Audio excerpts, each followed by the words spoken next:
Pada zaman dahulu, di negeri Atabaranta, hiduplah sepasang suami istri yang sangat miskin karena disumpahi oleh Bantara Indra dan sangat dibenci orang. Setiap kali mereka mengemis di pasar dan kampung, mereka dipukuli dan diusir hingga ke hutan. Oleh karena itu, tinggallah sepasang suami istri itu di hutan dan memakan batang kayu dan buah-buahan. Setelah beberapa lama, istri si miskin hamil selama 3 bulan.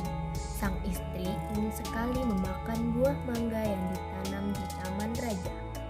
Si miskin pun terketuk hatinya karena dahulu ia di keindraan waktu menjadi raja.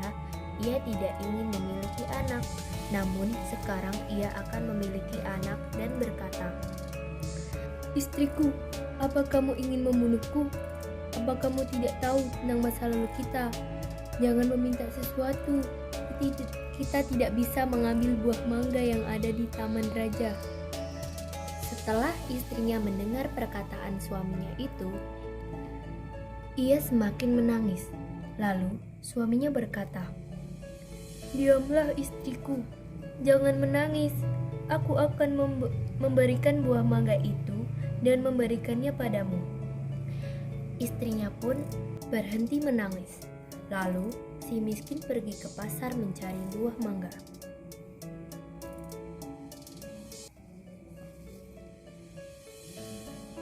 Setelah sampai di pedagang buah mangga, ia ragu untuk meminta buah mangga karena ia takut orang akan memukulinya.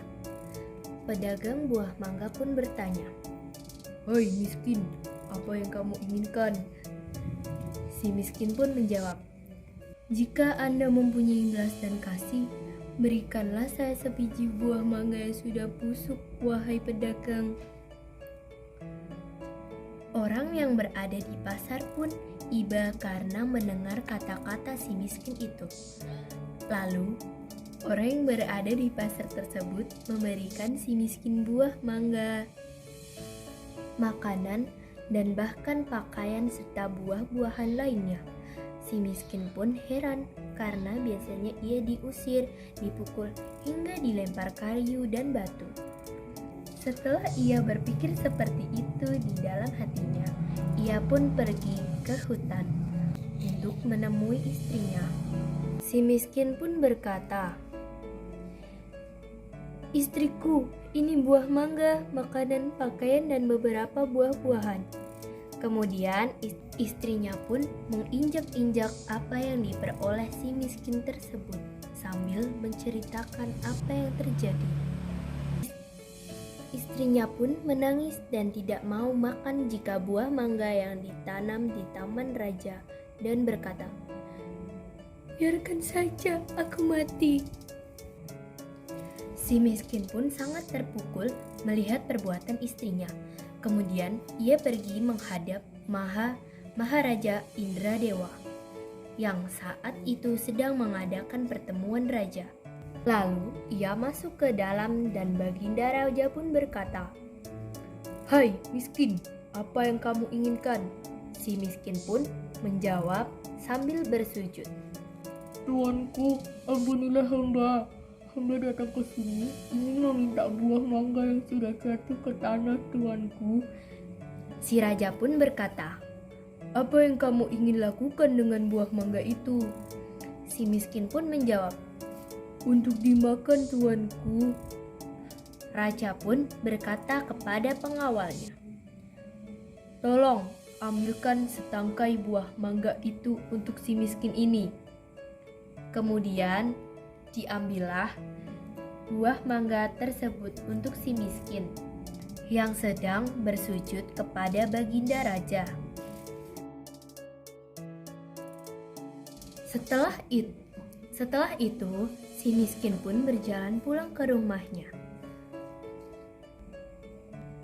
Setelah dilihat oleh sang istri, si miskin datang membawa setangkai buah mangga. Ia pun tertawa sambil memakan buah mangga tersebut. 3 bulan kemudian, sang istri menangis ingin memakan buah nangka yang ditanam di taman raja. Dengan cara yang sama, mendapatkan buah nangka yang ditanam di taman raja untuk istrinya yang sedang mengidam itu. Setelah istri si miskin hamil, banyak makanan, pakaian, beras, dan peralatan yang diberikan kepadanya. Pada waktu yang baik dan tepat, pada malam 14 bulan itu, bulan bersinar terang. Kemudian, pada waktu itu juga, istri si miskin melahirkan seorang anak laki-laki yang sangat baik dalam penampilan dan tampan. Anak itu diberi nama Mara Karma, yang artinya anak di dalam kesulitan. Dengan takdir Allah Subhanahu wa Ta'ala melimpahkan kepada hambanya.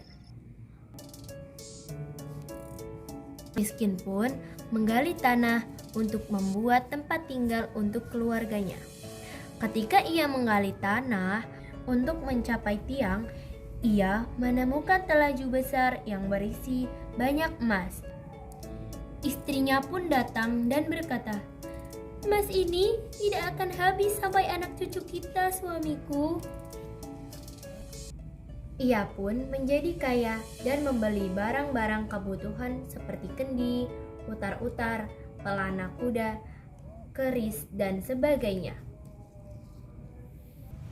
Setelah memberi barang-barang tersebut, ia mandi dengan jeruk nipis, menimang anaknya, dan berseru, "Jika engkau sungguh-sungguh anak dewa yang ingin menerangkan wajah ayahanda ini, biarkan negeri di hutan ini, menjadi negeri yang lengkap dengan kota, parit, dan istana, serta menteri, rakyat, dan semua raja-raja besar." Terkabulah permintaan itu, dan si miskin menjadi raja dan berganti menjadi Maharaja Indra Angkasa, dan istrinya berganti nama menjadi Ratna Dewi, dan negeri itu dinamakan Puspasari.